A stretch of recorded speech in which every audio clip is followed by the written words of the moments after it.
মাশাআল্লাহ, দেখুন বন্ধুরা, আমার ছাদ বাগানে ছোট্ট একটি কামরাঙ্গা গাছে কামরাঙ্গা ফল এসেছে এইবারই প্রথম। আলহামদুলিল্লাহ। এই গাছটি আপনারা বেশ অনেকবার দেখেছেন, আমি অনেকবার দেখেছি। কয়েকদিন আগে আমি দেখেছি এই ডালগুলোতে অসংখ্য ফুল ছিল, সেই ফুলগুলো ঝরে গেছে। এদিকে অনেক ফুল ছিল এবং নিচের দিকেও কিন্তু অনেক ফুল ছিল। আর এক সপ্তাহ হয়নি, দেখেন ফুলগুলো থেকে ফলে রূপান্তরিত হয়ে গেছে। গাছটাকে দেখেন, একটা ছোট্ট একটা বালতির মধ্যে রোপণ করা, ছোট্টটা বেশ বড় সড়ো একটা বালতি। আর গাছটা দেখেন একদম পিচ্ছি।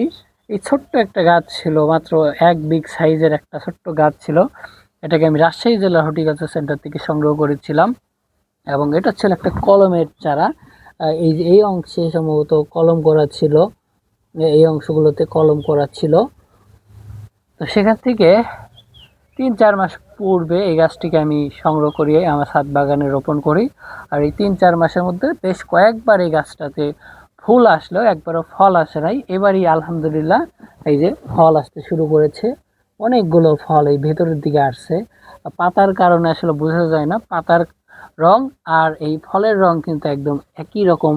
এখন যেহেতু ছোট্ট এবং কাঁচা রয়েছে, তাই ফলগুলো একদম সবুজ পাতার রঙের কালার ধারণ করে আছে, তাই আসলে বাহির থেকে সেরকম দেখা যায় না। তবে একটু ভালোভাবে নজর দিলে কিন্তু ফলগুলো দেখা যায়।